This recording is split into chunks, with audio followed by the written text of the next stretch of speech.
चलिए, बात कर रहे थे महासागरीय गर्त, या इन्हीं को क्या कहते हैं आप ध्यान करो, खाइयाँ। चाहे महासागरीय गर्त की बात आए या महासागरीय खाइयों की बात आए, दोनों के लिए क्या मानना है, एक ही मानना है। और महासागरीय गर्त या खाइयों की बात आएगी तो इसमें आपको हमने कल कुछ समझाया भी था कि किस प्रकार से महासागरीय गर्त का निर्माण होता है। तो किस प्रकार से महासागरीय गर्त बनते हैं कल हमने आपको बताया था, ध्यान करो। सबसे पहले नंबर पर तो पॉइंट यही लिखाया था, सबसे पहले बनाने की बात कही थी तो हमने आपसे कहा था कि सपोज दैट दो प्लेटें हैं। कैसे मान लिया कि एक आपकी प्लेट ये है, दूसरी प्लेट आपकी कहाँ है, ये है। ये आपकी दो क्या दी गई हैं, ये प्लेटें दी गई हैं। इन दो प्लेटों में, अब ये प्लेटें कहाँ दी गई हैं, ये पृथ्वी पटल में दो प्लेटें दी गई हैं। तो पृथ्वी पटल में दो प्लेटें देने का मतलब क्या है, पृथ्वी पटल में दो प्लेटें देने का मतलब है कि पृथ्वी पटल में जो आपकी दो प्लेटें हैं, इन प्लेटों के मध्य जो आपका ये अर्थ है, हमने उस दिन आपको समझाया भी था कि इस अर्थ में होता क्या है। तो अर्थ में यदि कोई कहे तो ये पृथ्वी की जो सतह है, ये सतह पर तो मानव जीवन निवास करता है, लेकिन इसी के अंदर आप देखो तो विभिन्न प्रकार की चट्टानें जो है वह आपकी इस प्रकार से पाई जाती हैं। और ये जो चट्टानें हैं, ध्यान करो, पहला जो पटल होता है वो भूपर्पटी होता है, उसके बाद आपका मध्यमंडल आता है, इसके बाद आपका मेंटल, सबसे आखिरी यानी कि कोर आता है। तो ये जो आपकी चट्टानें पाई जा रही हैं, इन चट्टानों के अंदर जो है आपका क्या भरा होता है, नीचे मैग्मा भरा होता है, गर्म। जब ये मैग्मा अत्यधिक ताप और दाब के कारण जब और अधिक ताप पर पहुंचता है तो यही मैग्मा कहाँ की ओर निकलने लगता है, बाहर की ओर निकलने लगता है। और यही मैग्मा जब बाहर की ओर कब निकलेगा, जब मैग्मा पर आपका टेम्परेचर बढ़ेगा तो निश्चित सी बात है कि ये लिक्विड के ऊपर जो प्लेटें हैं, ये प्लेटें यहाँ वहाँ खिसकना क्या होंगी, स्टार्ट। और ये प्लेटें सपोज दैट मान लिया है कि हमने ये आपकी जो आपकी प्लेट है, एक प्लेट आपकी ये है और एक आपकी प्लेट यहाँ रही। अब ये प्लेट यदि दूर जाएंगी, सपोज दैट ये दोनों प्लेटें एक दूसरे से दूर जा रही हैं, तो ये जिस प्लेट से दूर जाएगी तो किसी दूसरी प्लेट के ये क्या आ रही होगी, पास आ रही होगी, किसी दूसरी प्लेट के पास आ रही होगी। अब जहाँ दूर जाएगी स्वाभाविक सी बात है वह स्थान भी खाली होगा, और ये आपकी दूर जा रही है, क्यों, क्योंकि पृथ्वी की पटल से यहाँ क्या निकल रहा है, आपका गर्म मैग्मा निकल रहा है। समझना, पृथ्वी के पटल से यहाँ क्या निकल रहा है, मैग्मा। तो जब पृथ्वी के पटल से यहाँ मैग्मा निकलना प्रारंभ होगा तो ये प्लेटें आपस में क्या भागेंगी, दूर भागेंगी। पृथ्वी स्थल खंड पर भी यही होता है और महासागर के अंदर भी यही होता है। तो महासागर की जो तल है, उस महासागर में भी क्या कहना है कि दोनों की दोनों प्लेटें एक दूसरे से दूर भागेंगी। जब ये दूर भागेंगी तो ये गर्म मैग्मा बाहर आ रहा है, जिसके कारण ही ये प्लेटें क्या कर रही हैं, आपकी बाहर जा रही हैं। समझना, अब ये प्लेटें जब आपकी इस प्रकार से यहाँ भागेगी तो ये प्लेट किसी न किसी प्लेट के पास जाएगी, और जब प्लेट किसी न किसी प्लेट के पास जाएगी तो ये प्लेटें आपस में आएंगी। धीरे धीरे पता चलता है कि ये प्लेटें आपस में क्या है, इस प्रकार से टकरा जाती हैं, इस प्रकार से। तो क्या टक्कर होने के पश्चात ये प्लेटें ऐसी रह जाती हैं? नहीं है। अत्यधिक वेग से, जो भी वेग रहा हो, जिसका वेट अधिक होगा, समझना, जो वेट में क्या होगी, हल्की होगी, वह प्लेट ऊपर की ओर उठ जाएगी, और जो प्लेट भारी होगी वह प्लेट कहाँ की ओर चली जाएगी, नीचे की ओर चली जाएगी। स्वाभाविक सी बात है। तो यदि इसमें से मान लिया कि एक आपकी प्लेट ये भारी है, ये प्लेट जो भारी है, ये प्लेट कहाँ की ओर झुक जाती है, इस प्रकार से नीचे की ओर झुक जाती है। जबकि दूसरी प्लेट जो आ रही होती है, वो दूसरी प्लेट क्या करती है, दूसरी प्लेट इस प्रकार से आपकी ये ऊपर चढ़ जाती है। ध्यान रखना, दूसरी प्लेट जो आ रही होती है वो इस प्रकार से आपकी क्या चढ़ जाती है, ये ऊपर चढ़ जाती है। और ये प्लेट आपकी जो ऊपर चढ़ेगी, इस प्रकार से ये प्लेट आपकी मुड़ी हुई अवस्था में आ जाती हैं। तो ये आपकी एक प्लेट नीचे की ओर धंस गई, एक प्लेट आपकी ऊपर की ओर चढ़ गई। जो भारी प्लेट होती है वो नीचे, और जो हल्की प्लेट है वह ऊपर उठ जाती है। अब ये जो स्थान बना है ये आपका समुद्र है, ये समुद्र के अंदर ही ये प्लेटें चल रही थी। क्यों, ये तो हम पृथ्वी स्थल खंड की बात नहीं कर रहे हैं, हम समुद्र के तल की बात कर रहे हैं। समुद्र के तल में जब यह क्रिया चल रही है तो यहाँ पर भी ये आपके क्या हैं, ये पूरा का पूरा पानी भरा हुआ है। ये आपका जब पानी भरा हुआ है तो यहाँ पर निश्चित सी बात है कि ये कुछ हिस्सा क्या हो गया आपका, ये खाली, और यही पोर्शन क्या बन जाता है आपका, महासागरीय गर्त या महासागरीय खाई बन जाती। ये बात हमने कल आपको भी बताई थी, पुनः इसको बता रहे हैं कि जब दो प्लेटें आपस में टकराती हैं, ये प्लेटें कहाँ हैं, ये समुद्र के तल के नीचे प्लेटें हैं, और उन्हीं प्लेटों पर तो आपका क्या है, वही तो आपका नितल मैदान है, जिसको आप नितल मैदान बोल रहे हैं, यही तो मैदान है, वो यही तो तली है समुद्र की। तो ये जब प्लेटें आपकी आपस में खिसकने लगेंगी तो निश्चित सी बात है कहीं कहीं आपके ये खाइयाँ टाइप की बन जाती हैं, गर्त बन जाते हैं, ये खाली स्थान बन जाता है। कैसा बना, एक प्लेट नीचे की ओर गई भारी की ओर, हल्की प्लेट ऊपर की ओर उठ गई, तो इसी को क्या कहा जाता है, इसी को महासागरीय गर्त का नाम दिया जाता है। क्यों, महासागर में ऐसे स्थान जो आपके तल से और भी अधिक गहराई पर हों उनको ही क्या कहा जाता है, गर्त। कि और गर्त में हम क्या कहे चले गए, तो गर्त का मतलब क्या है, और नीचे। तो आपका तल के और निचला जो बिंदु रहेगा वही आपका क्या कहलाता है, गर्त कहलाता है। सरल सी बात याद रखना, महासागर के कोई यदि कहे कि गर्त किसको कहते हैं, तो महासागर के सबसे गहरे बिंदु, महासागर के सबसे गहरे बिंदु क्या कहलाते हैं, महासागर के सबसे गहरे बिंदु क्या कहलाते हैं, आपके गर्त कहलाते हैं। अब यहाँ पर जरा समझना, ये ज्वालामुखी आपका उद्गार बाहर आ रहा है, तो प्लेटें कहाँ की ओर जा रही हैं, बाहर की ओर। ज्वालामुखी बाहर आएगा, इस प्रकार से इन प्लेटों पर ऐसे ही फैल जाएगा, इस प्रकार से प्लेटों पर, इस प्रकार से ये प्लेटों पर इस प्रकार से फैल जाएगा। कुछ समय बाद चूंकि ऊपर समुद्र के अंदर पानी है, स्थल खंड है, तो आपका ठंडा होने में टाइम लेगा, लेकिन समुद्र के अंदर तो ठंडा बहुत जल्दी हो जाएगा, और ठंडा बहुत जल्दी हो जाएगा तो जहाँ जहाँ ये आपके गर्म मैग्मा बाहर निकलता है, गर्म लावा बाहर निकलता है, वहाँ वहाँ पर ज्वालामुखी पर्वतों का निर्माण होता है। क्यों, ये ऐसे पर्वत हैं, ये ऐसे पर्वत हैं जिनका निर्माण किसके कारण हुआ है, ज्वालामुखी के कारण हुआ है, इसलिए इनको क्या कहा जाता है, ज्वालामुखी पर्वत का नाम दिया जाता है। कहीं कहीं इसको सी माउंट कहते हैं। क्यों उसको सी माउंट कहेंगे, कब उसको सी माउंट कहेंगे, कब ज्वालामुखी द्वीप कहेंगे, अभी आपको एक्सप्लेन करते हैं। पहले इतनी सी बात समझ में आई कि नहीं, एक ही प्रक्रिया से ध्यान रखना, जब ज्वालामुखी का उद्गार होता है, गर्म मैग्मा पृथ्वी के पटल से बाहर निकलता है, तो उसी के कारण ज्वालामुखी पर्वत का निर्माण होता है, और उसी के कारण किसका निर्माण होता है, गर्तों का, यानी खाइयों का निर्माण होता है। ये बात तो यहाँ तक क्लियर हो गई, यहाँ तक तो किसी को किसी भी प्रकार का कोई डाउट नहीं है। अब जरा समझते हैं, यदि कोई कहे कि ये जो आपकी प्लेटें हैं, ये प्लेटें क्या कर रही हैं, तो प्लेटें आ रही हैं आपकी पास। समझना जरा, ध्यान करो, आपको एक पॉइंट पढ़ाया था हमने, अपसारी और अभिसारी, है याद कि नहीं, अभिसारी पढ़ाया था और अपसारी पढ़ाया था।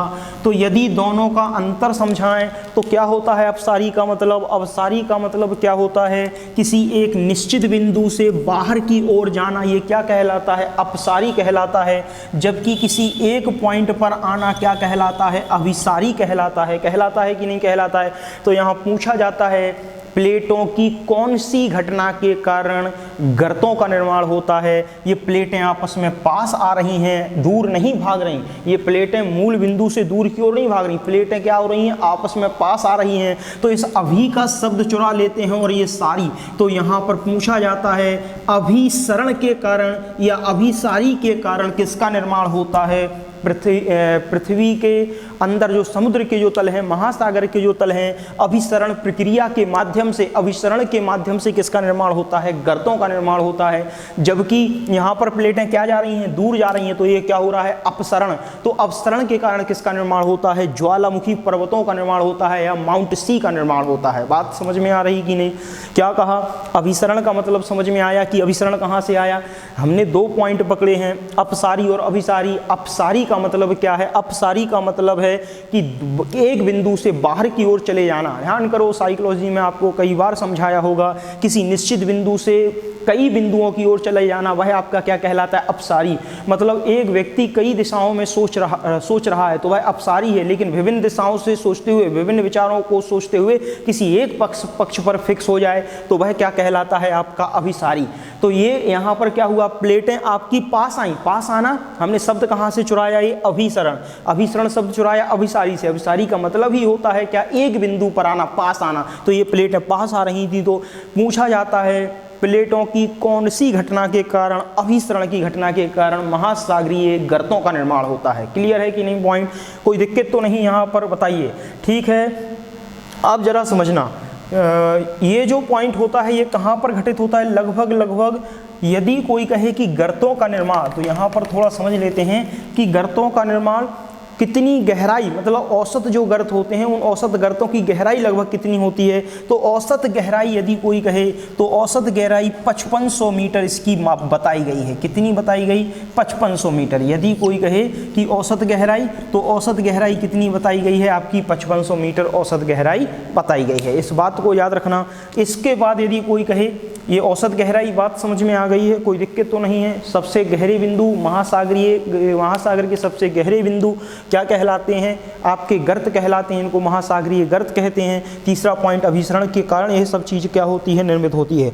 इतनी बातें आपको बता दी। दूसरा पॉइंट जरा समझना, कहाँ कहाँ पर यदि ये कहें कि आपके कहाँ कहाँ पर जो महासागरीय जो गर्त हैं उनका निर्माण सर्वाधिक कहाँ देखने को मिलता है, कहाँ देखने को मिलता है मतलब कौन से महासागर में सर्वाधिक गर्तों का निर्माण होता है। 3 महासागर मुख्य रूप से पाए गए हैं, एक आपका अटलांटिक महासागर है, एक आपका हिंद महासागर है, एक आपका प्रशांत महासागर है। इन 3 महासागरों में पूछा जाता है सर्वाधिक गर्तों का निर्माण किन महासागरों में होता है, तो आप याद रखना सर्वाधिक जो गर्त पाए जाते हैं वो आपके प्रशांत महासागर में पाए जाते हैं, उसके बाद अटलांटिक महासागर और लास्ट में बचता है आपका हिंद महासागर। तो हिंद महासागर, अब आपको इतने गर्त याद नहीं रखने, हम 2-3 नाम आपको लिखा रहे हैं, उतने ही काफ़ी नाम हैं, बाकी के जो नाम रहेंगे वो हम आपको लिखा भी देंगे और बता भी देंगे कि ये गर्त का निर्माण इस महासागर के तट के पास होता है। देखना जरा,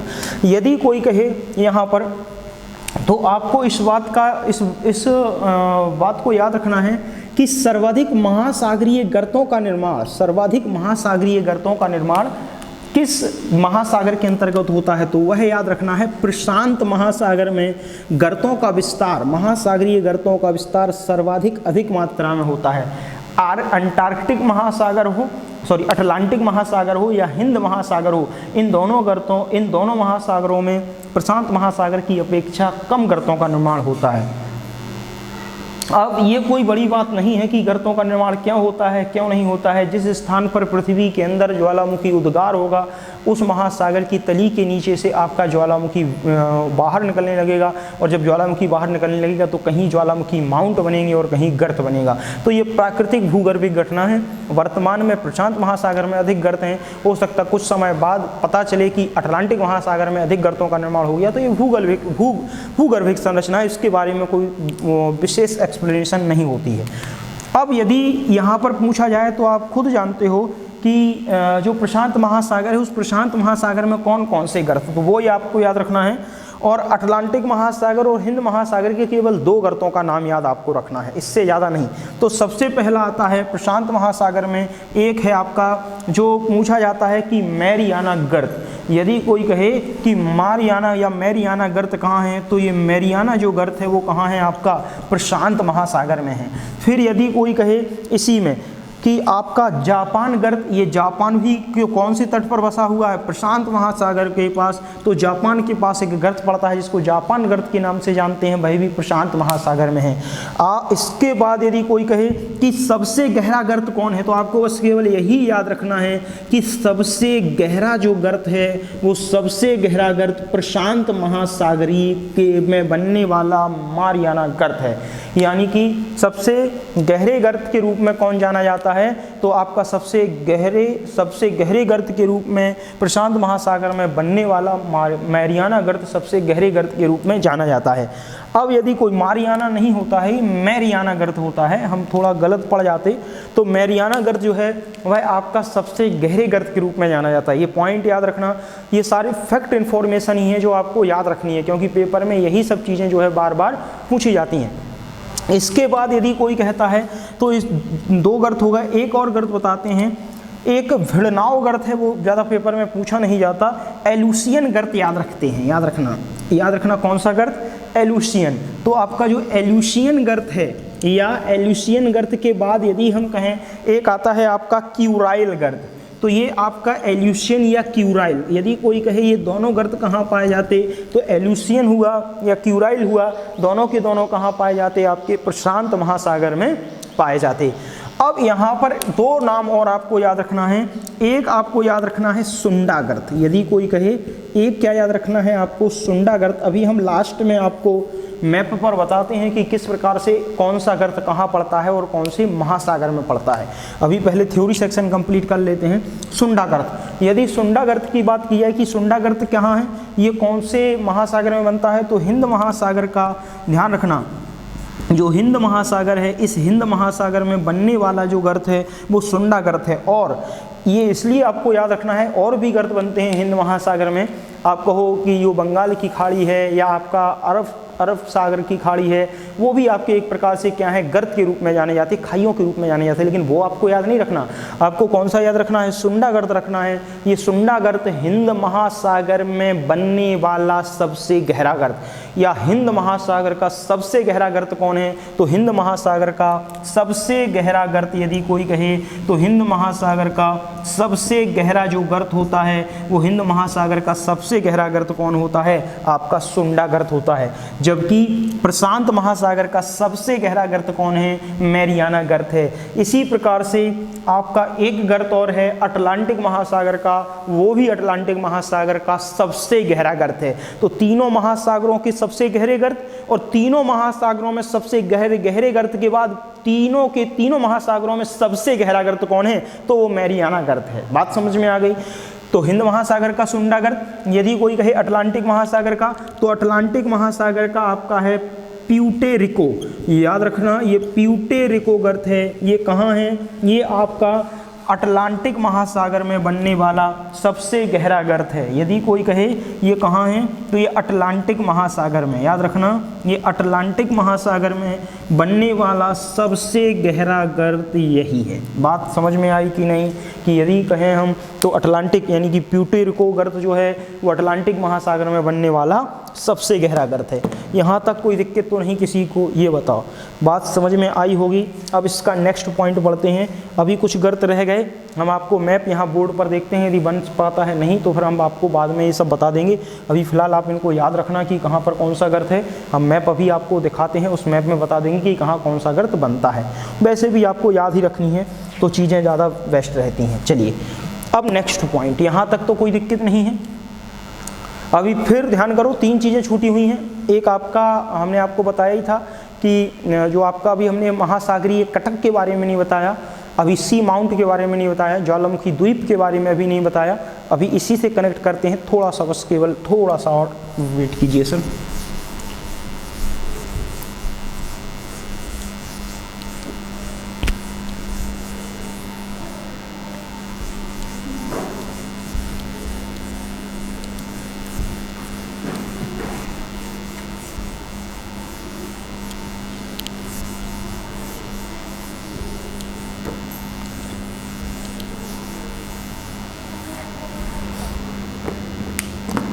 चलिए सर, अब अगला नाम आता है महाद्वीपीय उत्थान। कोई कहे ये महाद्वीपीय उत्थान क्या है, सुनिए। महाद्वीपीय उत्थान की बात करते हैं। महाद्वीपीय उत्थान क्या है, देखना हमने आपको बताया था, ये है आपका क्या, ऊपर से चले तो ये आपका क्या था, सबसे पहले हमने आपको बताया था ये है निमग्न तट। ये क्या है, महासागरीय निगम्न तट। लगभग यहाँ तक क्या रहता है, ऊपर से यहाँ तक महासागरीय निमग्न तट रहता है। अब उसके बाद यहाँ पर नीचे आए तो हम थोड़ा और नीचे आते हैं जब इसके, तो जैसे जैसे नीचे आते हैं तो यहाँ पर क्या स्टार्ट होना लगता है, ये ढाल, और लगभग यहाँ से ढाल स्टार्ट होता है और ये आपका क्या पहुँच जाता है, यहाँ से ढाल प्रारंभ होता है और जो भी वस्तु यहाँ आएगी वो लुढ़क कर कहाँ जाएगी, इस महासागर के तल में पहुँचेगी। और इस तल के कारण ही इसको क्या कहा जाता है, नितल मैदान। इसको क्या कहा जाता है, नितल मैदान। अब कोई वस्तु ऊपर से लुढ़कती हुई नीचे यदि आ रही है, कोई वस्तु ऊपर से लुढ़कती हुई यदि नीचे आ रही है तो ये वस्तु यहाँ क्या होगी, इकट्ठा, और धीरे धीरे यहीं पर क्या होने लगेगी, इकट्ठा होने लगेगी। कुछ वस्तु आगे की ओर बह जाएगी, कुछ इकट्ठा होगी, क्योंकि ढेर कहाँ लग रहा है, यहीं पर। अब ऊपर से कोई वस्तु को फेंकते जाते हो, बराबर कचरा यदि फेंक रहे हो ऊपर से, तो निश्चित सी बात है कि ढलान वाले भाग पर तो ढेर नहीं लगेगा, लेकिन जो नितल मैदान रहेगा वहाँ पर ये ढेर एक जगह इकट्ठा होता रहेगा।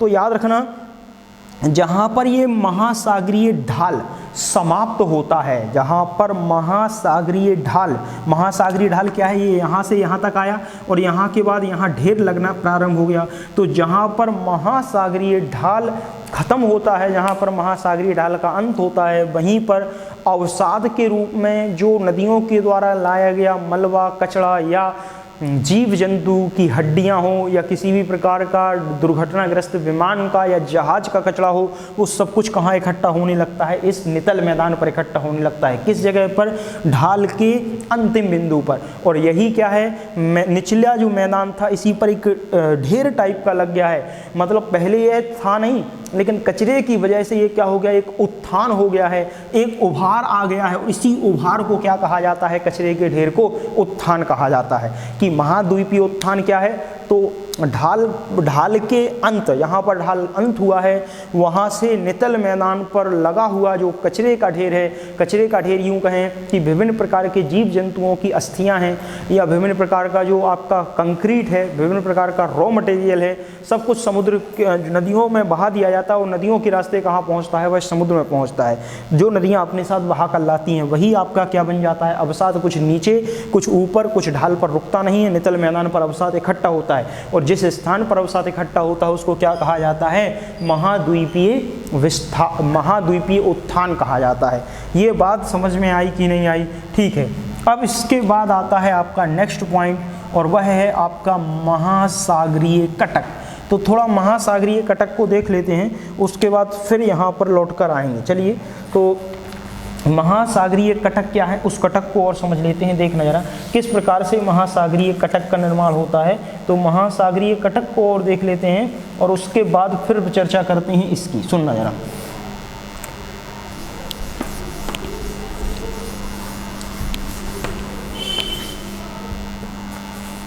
इस महासागरीय कटक को पढ़ने से पहले समझना जरा, थोड़ा सा समझते हैं। यहाँ पहला पॉइंट देखना जरा, हमने उच्चावच में किस किस को देखा, जो आपका उच्चावच पढ़ा रहे थे, महासागरीय तल में, महासागर में पाई जाने वाली विभिन्न प्रकार की संरचनाएं, जो ऊंची नीची संरचनाएं होती हैं, उनको ही क्या कहा जाता है, महासागरीय उच्चावच।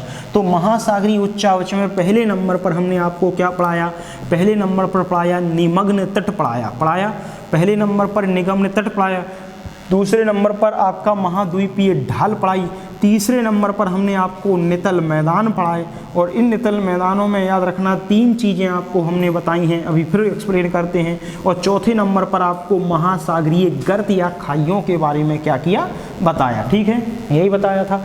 अब जरा देखना है, इस नितल मैदान में 3 चीज़ें पाई जाती हैं, कौन कौन सी।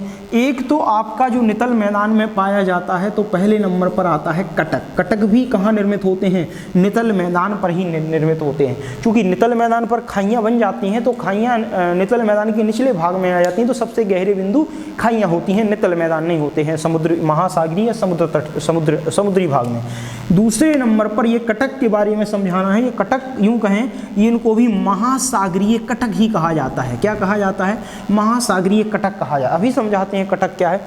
दूसरे नंबर पर इसी नितल मैदान में और क्या पाए जाते, तो इसी नितल मैदान पर बनता है ज्वालामुखी द्वीप।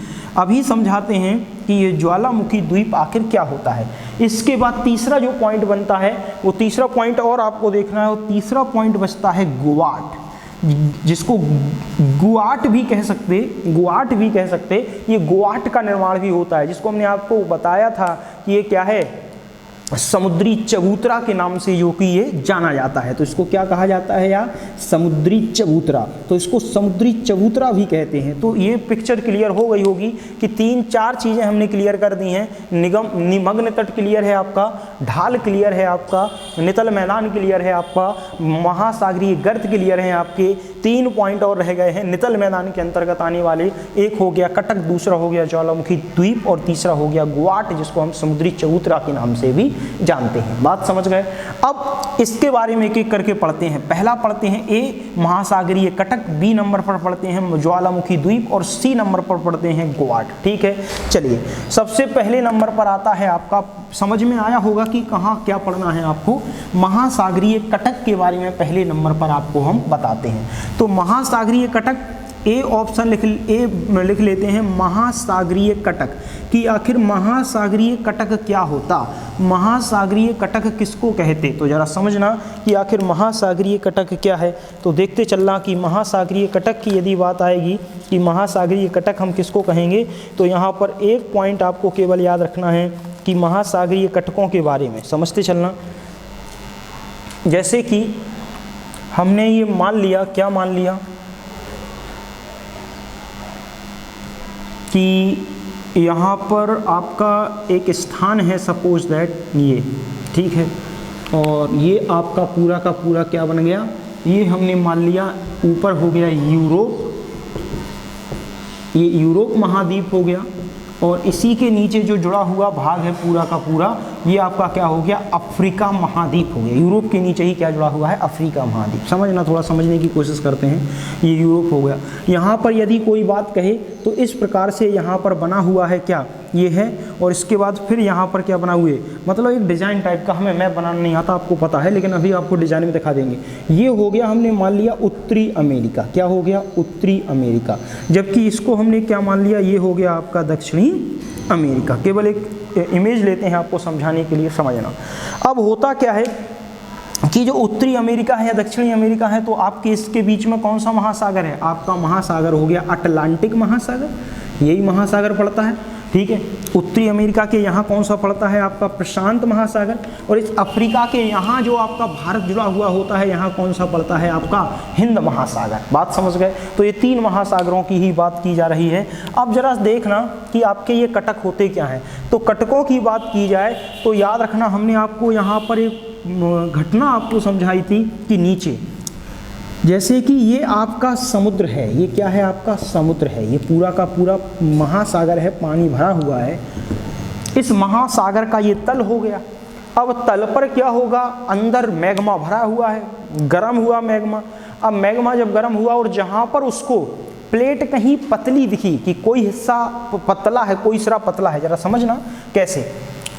जैसे कि 1 मिनट सर, यहाँ पर हम समझ लेते हैं, समझाने के लिए थोड़ा ये हटा देते हैं, इतना तो दिख रहा होगा ना। ये केवल उत्तरी अमेरिका वाला भाग बना रहे देते हैं, ये अफ्रीका भी हटा देते हैं, और ये ऊपर वाला भाग बस इतने में समझा देंगे कि कटक कहाँ बना, ठीक है। जैसे कि ये आपका मैदान है, ये कौन है, ये ये द्वीप, ये आपके महाद्वीप हैं। ये आपका जो गहरा वाला जो पोर्शन है, ये इस प्रकार से पोर्शन गया, और इस प्रकार से पोर्शन इस प्रकार से ऊपर उठ गया। ये आपका मान लिया हमने यहाँ अफ्रीका महाद्वीप है, या इसको ही मान लिया ये यूरोप महाद्वीप है। यहाँ पर मान लिया ये अमेरिका महाद्वीप है, ऊपर आपका उत्तरी अमेरिका महाद्वीप है, और नीचे आपका दक्षिणी अमेरिका महाद्वीप है, ये मान लिया। अब देखना होता क्या है, ये आपका क्या भरा हुआ है, पानी भरा हुआ है पानी। अब होता क्या है कि यहाँ पर महाद्वीप है, जो इसके नीचे भी आपके प्लेटें पाई जा रही हैं इस प्रकार से, इसके नीचे भी प्लेटें, क्योंकि पृथ्वी का स्थलखंड है। यहाँ पर भी प्लेटें पाई जा रही हैं क्योंकि ये पृथ्वी का स्थलखंड है। ये भी तो समुद्र का जो तल है, यहाँ पर भी तो प्लेटें पाई जाएंगी, ये भी समुद्र का स्थलखंड है। अब बात आती है कि यहाँ पर जो मैग्मा भरा हुआ है, ये जो मैग्मा भरा हुआ है, या जो आपका गर्म मैग्मा है, ये क्या होगा, यहाँ पर बाहर निकलेगा, यहाँ पर बाहर निकलेगा, यहाँ से जहाँ जहाँ दबाव पड़ेगा वहाँ बाहर निकलने की कोशिश करेगा। और जैसे ही ये बाहर निकलने की कोशिश करेगा तो ये प्लेटों को खिसकाएगा और ऊपर की ओर जाएगा, और इस तल पर क्या मारेगा, टक्कर मारेगा। एक स्थान इसको ऐसा मिलेगा जो थोड़ा बहुत कमज़ोर होगा, और उस स्थान से ये क्या निकलने लगेगा, इस प्रकार से बाहर निकलने लगेगा। जिस भी स्थान और जहाँ निकलेगा वहाँ प्लेटों को क्या कर देगा, बाहर की ओर ढकेल देगा। सपोज दैट मान लिया कि यहाँ से ये मैग्मा बाहर निकलने लगा है, और ये प्लेटों को इसने क्या कर दिया है, इस प्रकार से खिसका दिया है, और ये मैग्मा कहाँ हो गया, इस प्रकार से समुद्री भाग में निकल आया। जैसे ही निकला तो ये बाहर निकला, बाहर चूंकि पानी है, जैसे ही बाहर निकला तो अब ऊपर तोड़ने नहीं लगेगा। आप भी जानते हो ऊपर तोड़ने नहीं लगेगा, ऐसा तो है नहीं। मैग्मा है, जैसे ही निकलेगा ऊपर की ओर नहीं भागेगा। आप भी जानते हो फुब्बारा थोड़ी है कि ऊपर की ओर भागेगा। जैसे ही मैग्मा बाहर निकलेगा तो तली के रास्ते इस प्रकार से चलने की कोशिश करेगा, ऐसे ही चलेगा, और तली के रास्ते ये इस प्रकार से चलने की कोशिश करेगा। ये ऊपर की ओर नहीं भागेगा, केवल यहाँ से ऊपर निकलेगा। ये तली के रास्ते इस प्रकार से जहाँ जहाँ इसको तली मिलेगी वहीं वहीं, और एक बार मैग्मा बाहर निकला वो जम गया, क्यों, पानी है, पानी से तुरंत ठंडा भी हो जाएगा। फिर अंदर से मैग्मा बराबर निकलता आ रहा है, वो भी इसी के ऊपर क्या है, इस प्रकार से जमता हुआ चला जाएगा। और ये पूरी की पूरी एक पर्वत श्रेणी एक श्रृंखला के रूप में क्या होगी, समुद्र में क्या है आपकी बन जाएगी। तो इसी प्रकार की पर्वत श्रृंखला या श्रेणी को क्या कहा जाता है, महासागरीय कटक कहा जाता है। याद रखना, महासागरीय कटक किसको कहा जाता है, ज्वालामुखी के उद्गार के कारण एक लंबी श्रृंखला के रूप में जब आपकी पर्वत श्रृंखला महासागर के तल में निर्मित हो जाती है तो वही श्रृंखला क्या कहलाती है, महासागरीय कटक कहलाती है। और ये श्रृंखला कहाँ, तो यहाँ से अटलांटिक महासागर में इस प्रकार से ये श्रृंखला जो है इस प्रकार से फैल गई है। पूरा का पूरा आपका ऊपर से उत्तरी अटलांटिक महासागर के उत्तरी अटलांटिक महासागर से ये श्रृंखला नीचे तक कहाँ तक फैल गई है, दक्षिणी अटलांटिक उत्तरी अमेरिका के इस उत्तरी अटलांटिक वाले भाग से लेकर दक्षिणी अटलांटिक महासागर के भाग तक ये लंबी श्रृंखला के रूप में क्या है आपकी फैल गई है। और यही संरचना, यही पर्वतों की जो श्रृंखलाओं की जो संरचना है इसको ही क्या कहते हैं, महासागरीय कटक कहते हैं। बात समझ गए किसको कटक कहते हैं, परिभाषा कोई नहीं आपसे लिखने को पूछता है, इस बात को याद रखना। जो महासागरीय प्लेटें हैं उनकी अपसरण गति के कारण जो ज्वालामुखी उद्गार हुआ है, जो ज्वालामुखी विस्फोट हुआ है, उसके कारण समुद्र की तली के अंदर एक पतली संरचना के रूप में छोटी छोटी पर्वत श्रृंखलाएं निर्मित हो गई हैं, उनको ही क्या कहा जाता है, महासागरीय कटक कहा जाता है। क्लियर हुई बात कि नहीं, बताओ पहले ये बात क्लियर हुई कि नहीं। और लगभग ये नहीं, ये 100 किलोमीटर से लेकर कई हज़ार किलोमीटर तक फैली हुई हैं। तो ये जो अभी आपको सबसे लंबी जो श्रृंखला सबसे लंबा जो महासागरीय कटक है वो कहाँ विस्तृत है, अटलांटिक महासागर के उत्तरी छोर से लेकर अटलांटिक महासागर के दक्षिणी छोर तक ये क्या है आपका बड़ी लंबी श्रृंखला के रूप में क्या है फैला हुआ है। इसको ही क्या कहा जाता है, महासागरीय कटक कहा जाता है। बात समझ गए, कोई दिक्कत तो नहीं, कोई दिक्कत नहीं। अब आगे बढ़ते हैं, जरा समझना।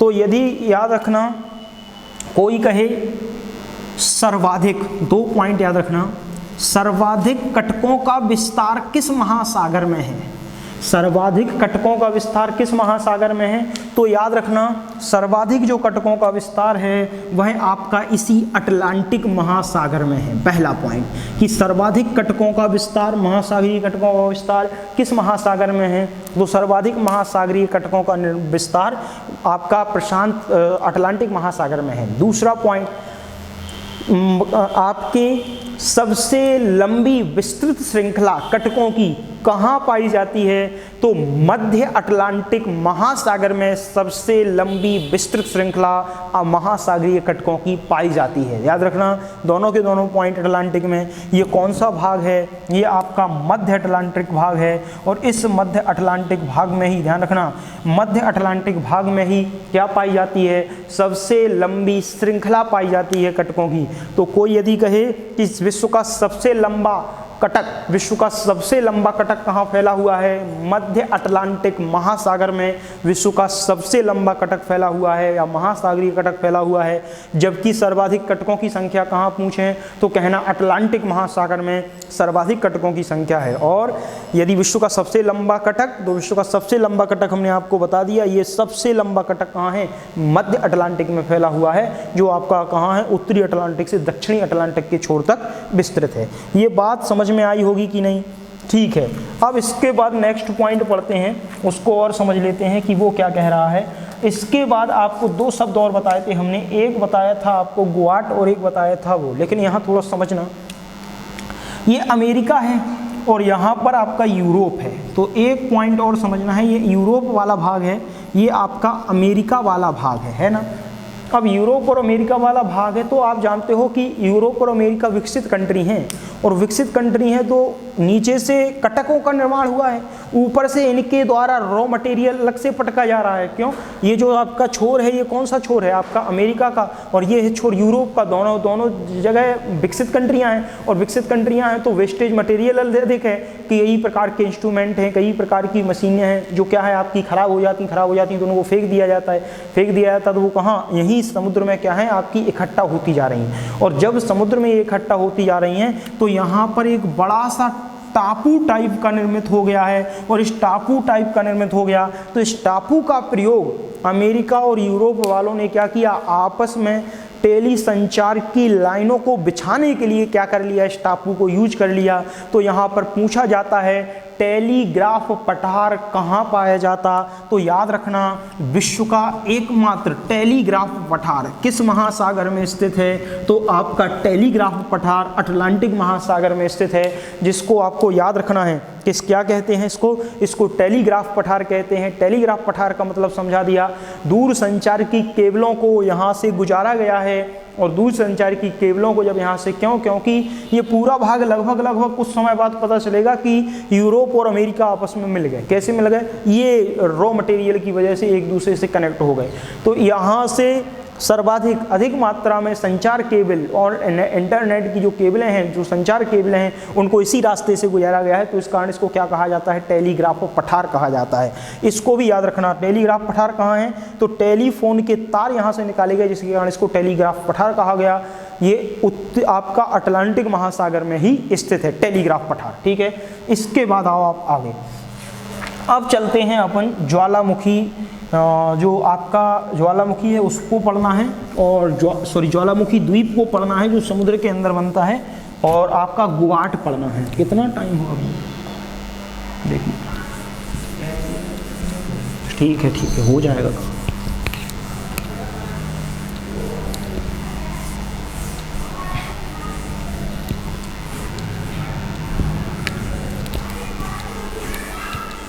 चलिए सुनो, अब यहाँ से दो चीज़ें आपको पढ़नी हैं, उनको देख लेते हैं। देखना जरा, फिर वही डिजाइन। ये हो गया आपका नितल मैदान, मतलब ये ऊपर से ढाल, ये ढाल हो गई। ये यहाँ थोड़ा सा इसको ऐसे झुकाव दिखा लें तो ये आपका निमग्न तट हो गया, और यहाँ पर ये ढाल हो गई, यहाँ पर ये नितल मैदान हो गया। अब नितल मैदान पर होगा क्या? यहाँ पर प्लेटें हैं, प्लेटें आपस में दूर भागेंगी। जब आपस में दूर भागेंगी तो मैग्मा कहाँ निकलेगा? बाहर निकलेगा। इतनी तो बात समझ में आ रही होगी। अब बार बार हम इसी चीज़ को पढ़ा रहे हैं। तो जब ये आपका ज्वालामुखी बाहर निकलेगा तो निश्चित सी बात है कि ज्वालामुखी जैसे ही बाहर निकला तो सबसे पहले यहाँ श्रृंखला बन गई। अब चूंकि यहाँ भरा हुआ था ज्वालामुखी, तो दूसरी बार ज्वालामुखी कहाँ निर्मित होगा? यहाँ की ओर भागेगा। तीसरी बार फिर ज्वालामुखी उद्गार हुआ तो फिर इसके ऊपर इस प्रकार से चढ़ता गया। इसके बाद यहाँ ज्वालामुखी, इस प्रकार से यहाँ ज्वालामुखी, इस प्रकार से यहाँ ज्वालामुखी। धीरे धीरे एक घटना ऐसी हुई कि धीरे धीरे आपका जो ज्वालामुखी है ये छिद्र के माध्यम से इस प्रकार से क्या होने लगा? ये निर्मित होने लगा। ये देखिए, इस प्रकार से क्या होने लगा? निर्मित होने लगा। जब यही ज्वालामुखी इस प्रकार से निर्मित हो जाए, और आपका अब देखना जरा, इसी ज्वालामुखी को जरा देखते हैं। ये ज्वालामुखी क्या हो गया आपका? निर्मित। और ये ज्वालामुखी जब निर्मित हो गया तो समुद्र कहाँ तक पानी भरा हुआ है? केवल यहाँ तक भरा हुआ है। समुद्र का जो पानी है वो कहाँ तक भरा हुआ है? केवल समुद्र का पानी यहाँ तक भरा हुआ है। और समुद्र का पानी यदि यहाँ तक भरा हुआ है तो ये पोर्शन जो आपका ब्लैक हम आपको दर्शाते हैं, ये देखना जरा, ये जो आपका ब्लैक जो पोर्शन रहेगा, जो काला पोर्शन रहेगा, इसको हम किसके नाम से जानते हैं? इसको एक अलग नाम दे देते हैं। ये जो आपका जो हिस्सा है, ये अब ये हिस्सा तो आपका ऊपर निकल आया। कहाँ? ज्वालामुखी उद्गार होते होते आपका इतना भाग तो समुद्र के अंदर रहा, लेकिन ये भाग जो है ये आपका बाहर दिखने लगा, और बीच महासागर में, बीच समुद्र में ये भाग दिखने लगा। ध्यान करो, हिंद महासागर में कई प्रकार के द्वीप हैं। अंडमान निकोबार द्वीप हो, यहाँ आप चले जाओ हिंद महासागर की इस तरफ, या लक्षद्वीप हो, चाहे कवरत्ती, इतने द्वीप आपके क्या हैं? लक्षद्वीप जो आपके द्वीप हैं, इतने द्वीप दिख रहे हैं। तो ये जो आपका समुद्र में, बीच समुद्र में उभरी हुई स्थल आकृति, वही क्या कहलाती है? महासागरीय द्वीप कहलाती है। ये क्या कहलाती है? महासागरीय द्वीप। इसका निर्माण कहाँ से हुआ है? नीचे ज्वालामुखी के उद्गार होने से। तो ये किसको हम क्या कहेंगे? महासागरीय द्वीप कहेंगे।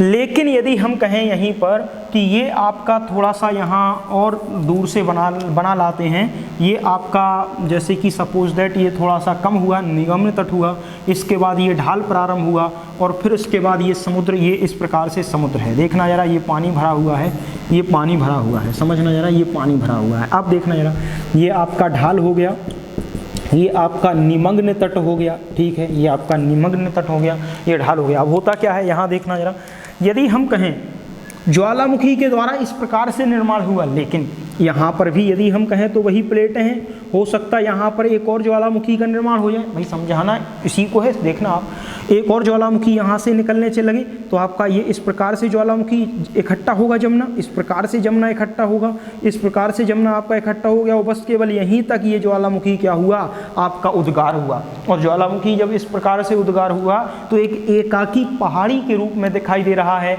और यह समुद्र के पानी के अंदर है। ध्यान रखना, ये समुद्र के पानी के बाहर निकल आया, इसलिए इसको महासागरीय द्वीप कहेंगे। ये समुद्र के अंदर ही रहेगा, इसलिए इसको क्या कहेंगे, महासागरीय। आप इसको क्या कहेंगे, यदि कोई कहे तो इसको हम क्या कहेंगे, तो महासागरीय पर्वत, या इसको कह सकते हैं समुद्री पर्वत। इसको क्या कह सकते हैं, समुद्री पर्वत। तो समुद्री पर्वत जिसको आप क्या कहते हो, सी माउंट भी बोलते हो। तो याद रखना कि सी माउंट क्या है और आपका ज्वालामुखी महासागरीय द्वीप क्या है। द्वीप वह है जो आपकी उभरी हुई स्थलाकृति हो, जबकि पानी के अंदर ही आकृति बनी रहे, पर्वत का निर्माण हो जाए तो पानी के अंदर ही एकाकी पर्वत श्रृंखला जो हो वह क्या कहलाती है, सी माउंट कहलाती है, जिसको समुद्री पर्वत कहते हैं। ये बात समझ में आई कि नहीं आई? ये बात समझ में आई होगी कि याद रखना, ज्वालामुखी के द्वारा निर्मित एकाकी पहाड़ी, एक एकाकी पहाड़ी निर्मित हो गई जो कहाँ पर खड़ी हुई है, देखना पर्वत श्रृंखला के रूप में खड़ी हो, वो आपकी कटक कहलाएगी। एकाकी पहाड़ी यदि है, एकाकी श्रृंखला है, केवल एकाकी पहाड़ी है, तो वो आपकी माउंट सी कहलाएगी या सी माउंट कहलाएगी। इसको सी माउंट कह दो या माउंट सी माउंट अच्छा लगता है। यदि कोई कहे महासागरीय द्वीप, कई पहाड़ियां मिलकर एक बड़े द्वीप का निर्माण कर लें तो वही आपका क्या बन जाता है, महासागरीय द्वीप। क्यों? यहीं एक और ज्वालामुखी उद्गार हो जाए और ये दोनों आपस में मिलकर के एक उत्थान टाइप का बना ले महासागर में, जो आपका बाहर से दिखने लगे तो वही क्या बन जाता है, आपका द्वीप बन जाता है।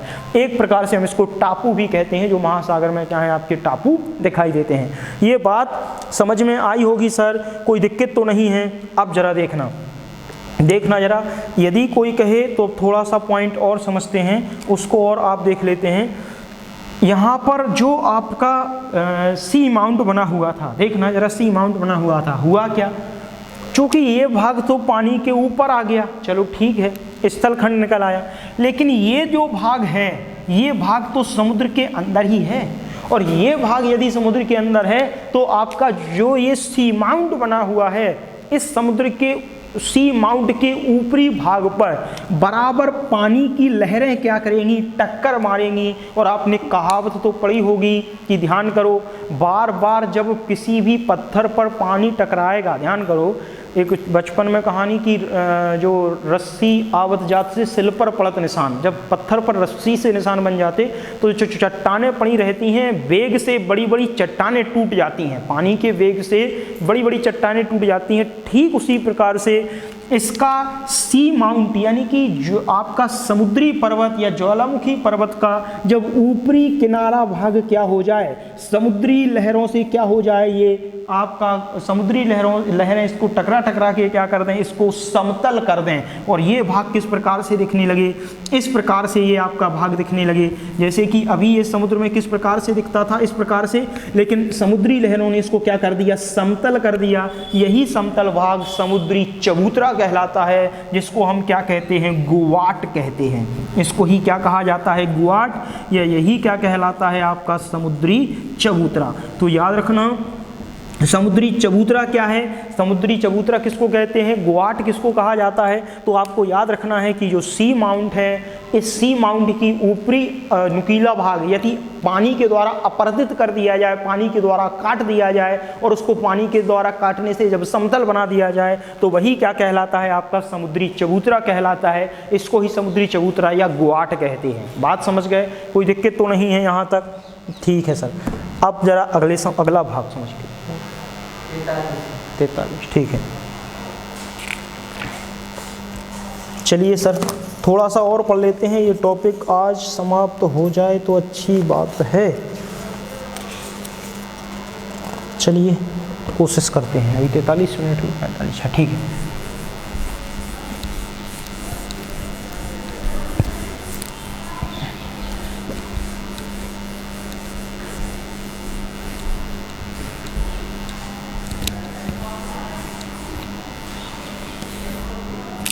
अब इसमें एक टॉपिक और बचा है, और वो टॉपिक बचा है महासागरीय लवणता। तो आप देख लेते हैं, या तो महासागरीय लवणता को पढ़ा देते हैं, नहीं तो फिर रहने देते हैं। तो महासागरीय लवणता क्या कहती है? 40 मिनट होगा, 43, ठीक है।